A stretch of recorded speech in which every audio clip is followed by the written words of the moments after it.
Greetings, everybody, and thanks for stopping by. Charles Davis with Approved by Charles, here to talk to you today about reverse mortgages. Reverse mortgage is an amazing product, something that everybody over 62 years old should consider, in my opinion. And there are proprietary products that can go down as young as 55 years old. Definitely an amazing way to maximize your investment and really live a better life in the senior years of your existence. So I'm going to do this particular analysis based on a purchase, but the same rules apply for a refinance, a catch-up refinance, setting up a line of credit, etc. So in this particular example, Jane and Steve Doe, who are 73 and 70 years old respectively, are going to be buying a $425,000 home. One of the drawbacks to reverse mortgages, and really it's the only one in my opinion, is the closing costs are 2 to 3 times higher than a regular conventional or FHA mortgage. There are certain reasons for that. I'll go into that in another video, but this particular one is what's the break even, and when my closing costs being that much more expensive are usurped by the monthly savings, because in reverse mortgage you do not have to make a monthly mortgage payment. You can, but you don't have to. So in this example, Jane and Steve, 73 and 70 years old respectively, are going to buy a $425,000 home. With a reverse mortgage, the amount that you can borrow, or what's called the principal limit, is based off the youngest borrower's age and the purchase price, or the appraised value, as it were. So in this case, we're going to buy a $425,000 home. The youngest borrower is 70 years old, which means their principal limit is 41.5%. And that equals to a maximum loan amount of $176,375.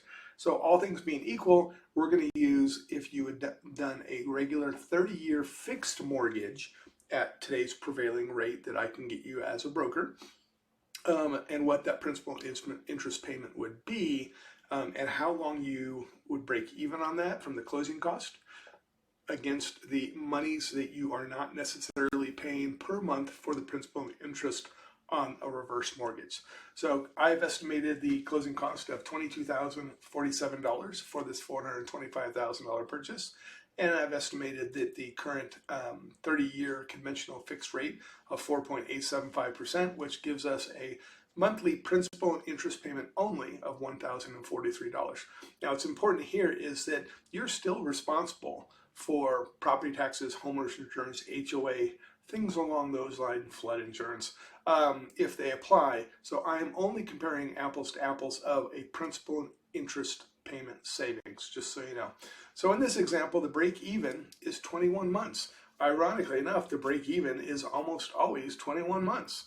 So if you're going to be in your home for right around 2 years or more, a reverse mortgage makes sense. So in this example, in 1 year, after 1 year of not making a monthly principal and interest payments and having to pay the closing costs up front, which again, $22,000-ish or so, you're upside down by $9,500.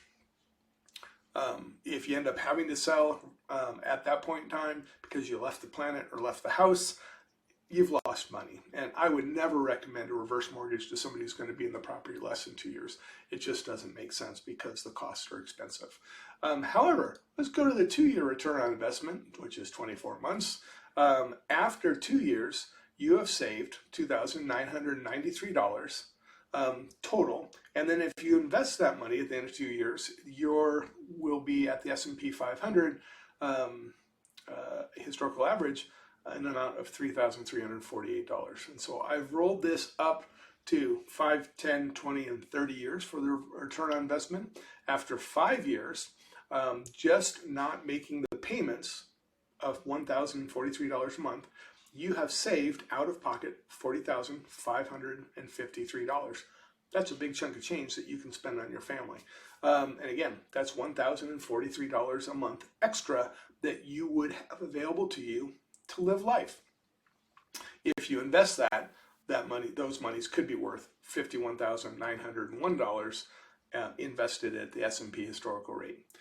After 10 years, you've now saved $103,000 and some change just out of pocket. And if you had invested that like amount in the S&P 500, you would be approaching $180,000 in wealth that you had accumulated because of the appreciating value of your investments in the S&P 500. 20 years, again, $228,000 out-of-pocket savings. 30 years, $353,550 out-of-pocket monthly savings. Those are payments that you did not have to make on a monthly basis with a reverse mortgage. Return on investment of, if you invested that same like amount, $1,043 per month, the S&P 500, you'd be approaching $800,000 in wealth. And then after 30 years, you'd be well over $2.5 million in wealth. So what this graph shows down here is the parabola of the appreciating value of reinvesting those monies in the S&P 500 historical average. Obviously, the longer you invest, the more money you have for your long-term wealth. The green line right here, the darker green line, that is just purely the flat line of what you're saving monthly out of pocket. And after 30 years of not making a mortgage payment, that is a substantial saving. So in these examples, if you are going to be in the home for more than 2 years, I would seriously recommend reaching out, talking to somebody about a reverse mortgage, and going through numbers exactly like this. If you'd like some more detail, please don't hesitate to reach out to me. I'd be honored to chat with you about it. I'm licensed in multiple states across the United States. Here trying to break down how these programs actually work.